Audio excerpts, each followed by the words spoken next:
జీవితంలో ఒక్కసారైనా చేయాల్సిన యాత్ర చార్ధామ్. లతగారి ఆధ్వర్యంలో సంప్రదించండి.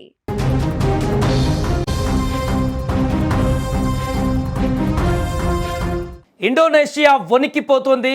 ఊహించని విధంగా వచ్చినటువంటి భారీ భూకంపానికి ఇప్పుడు ఇండోనేషియాలో పూర్తిగా అల్లకల్లోలమైనటువంటి పరిస్థితి ఏర్పడింది. గురువారం ఉదయం వచ్చినటువంటి భారీ భూకంపానికి చాలా భవనాలు అక్కడ నేలమట్టమయ్యాయి. రిక్టర్ స్కేలు పైన దీని తీవ్రత 7.4గా నమోదైందంటే అర్థం చేసుకోండి ఈ భూకంప తీవ్రత ఏ రకంగా ఉందో. యుఎస్ జియోలాజికల్ సర్వే వెల్లడించినటువంటి వివరాల ప్రకారం 7.4 తీవ్రతతో ఈ భూకంపం సంభవించింది. దీంతో ఇండోనేషియాతో పాటు మలేషియా ఇతర ప్రాంతాలలో ఇప్పుడు తీర ప్రాంతాలలో సునామీ హెచ్చరికలను జారీ చేయడం జరిగింది. ఏ క్షణాన సునామీ వస్తుందో భయాందోళనతో ప్రజలు అక్కడ బిక్కుబిక్కుమంటూ గడుపుతున్నారు. సముద్రంలో భూకంపం సంభవించడంతో అధికారులు సునామీ హెచ్చరికలు తాజాగా జారీ చేశారు. భూకంప కేంద్రానికి 1000 కిలోమీటర్లు అంటే 621 మైళ్ళ పరిధిలో ప్రమాదకరమైనటువంటి సునామీ అలలు ఎగిసిపడే అవకాశం ఉందని తాజాగా హెచ్చరించారు. అక్కడ కాలమానం ప్రకారం ఉదయం 6:48 మొలుక్కా సముద్రంలో టెర్నాటే ద్వీపానికి సమీపంలో ఈ భూకంపం సంభవించింది. సముద్ర గర్భంలో 35 కిలోమీటర్ల లోతులో ఈ యొక్క భూకంప కేంద్రం ఉన్నట్లుగా యుఎస్ గుర్తించింది. దీని ప్రభావంతో ఇండోనేషియా, ఫిలిప్పీన్స్, మలేషియా తీర ప్రాంతాలలో ఇప్పుడు సునామీ వచ్చేటువంటి ప్రమాదం ఉందని పసిఫిక్ సునామీ హెచ్చరికల కేంద్రం తెలిపింది. భూకంపం కారణంగా నార్త్ సులవేసి ప్రావిన్స్లోని మనాడో నగరంలో ఇప్పుడు ప్రజలు తీవ్ర భయాందోళనకు గురయ్యారు. భూమి కంపించడంతో నిద్రలో ఉన్నటువంటి జనం ఒక్కసారిగా ఉలిక్కిపడి ఇళ్ల నుంచి బయటకు పరుగులు తీశారు. సమీపంలోని ఓ పాఠశాలలోని విద్యార్థులు కూడా భయంతో బయటకు పరుగులు తీశారు. చాలాసేపటి వరకు భూమి కంపించిందని, అయితే ప్రాథమికంగా ఎలాంటి ఆస్తి నష్టం పెద్దగా లేదని, కానీ భారీ ఎత్తున భవనాలు కూలిపోవడంతో వాటికి సంబంధించి అంచనా వేస్తున్నట్టుగా చెప్తున్నారు. సునామీ హెచ్చరికల నేపథ్యంలో అధికారులు ఇప్పుడు తీర ప్రాంతాలను అప్రమత్తం చేశారు. అక్కడి నుంచి ప్రజలని సేఫ్ ప్రాంతాలకి తీసుకువెళ్ళేటువంటి పరిస్థితికి ప్రణాళికలు రచించారు. ఆల్రెడీ గత సంవత్సరం కూడా 6.8 తీవ్రతతో ఇక్కడ భూకంపం సంభవించిన పరిస్థితిని మనం చూసాం. 2023లో కూడా 7.1 తీవ్రతతోటి భారీ సునామీ అక్కడ భూకంపం వచ్చినటువంటి పరిస్థితిని కూడా చూడడం జరిగింది ఇండోనేషియాలో.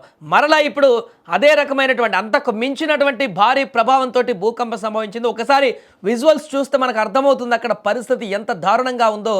పూర్తిగా అక్కడ ఇళ్లల్లో, ఆఫీసులలో ఉన్నటువంటి వ్యక్తులు వాళ్ళ కంట్రోల్లో లేరు. ఆ కదలికలకు అంత దారుణంగా ఆ భూమి కంపించినటువంటి పరిస్థితి. అక్కడ ఉన్నటువంటి బల్లాలు కానీ ఇంట్లో ఉన్నటువంటి వస్తువులన్నీ కూడా చెల్లాచెదురుగా పడిపోయినాయి. ఇంకా బయట ఉన్నటువంటి బ్రిడ్జిలు కూడా కదిలిపోయినటువంటి పరిస్థితి. ఎక్కడికక్కడ కుప్పకూలిపోతాయా అనేటువంటి సిచ్యువేషన్ అక్కడ కనిపించింది. అంతేకాకుండా మిగతా ప్రాంతాల్లో కూడా ఒక షాప్లో చూడండి, సీసీ కెమెరాలో ఉన్నటువంటి విజువల్స్ పూర్తిగా అక్కడ క్యాష్ కౌంటర్ వద్ద పరిస్థితి అల్లకల్లోలంగా మారింది. అక్కడ స్టిఫ్గా ఉన్నటువంటి ఆ వస్తువులు కూడా ఇంత కదులుకున్నాయంటే, ఆ కారు మొత్తం కదులుతుందంటే ఆ భూకంప తీవ్రత ఎంత ఉందనేది మనం స్పష్టంగా అర్థం చేసుకోవచ్చు. ఈ రకమైనటువంటి విజువల్స్ ఇప్పుడు బయటికి రావడంతో, సోషల్ మీడియాలో వైరల్ కావడంతో ఇది ఎంత దారుణమైనటువంటి ప్రమాదంగా మారబోతుంది అనేటువంటి అంచనాలు అయితే వ్యక్తమవుతున్నాయి. యుఎస్ పర్యవేక్షణ కేంద్రం హెచ్చరికలు జారీ చేసింది తాజాగా. అలాగే ఫిలిప్పీన్స్, మలేషియా, ఇండోనేషియా దేశాలకు సునామీ హెచ్చరికలు జారీ చేసింది. ప్రాణ నష్టం జరగకుండా ముందస్తు చర్యలు తీసుకోవాలంటూ కూడా సూచించింది. తీర ప్రాంతాలలో ఫిలిప్పీన్ కానీ, మలేషియా కానీ, ఇండోనేషియా తీర ప్రాంతాల్లో ఉన్నటువంటి ప్రజలని వెంటనే అలర్ట్ చేశారు.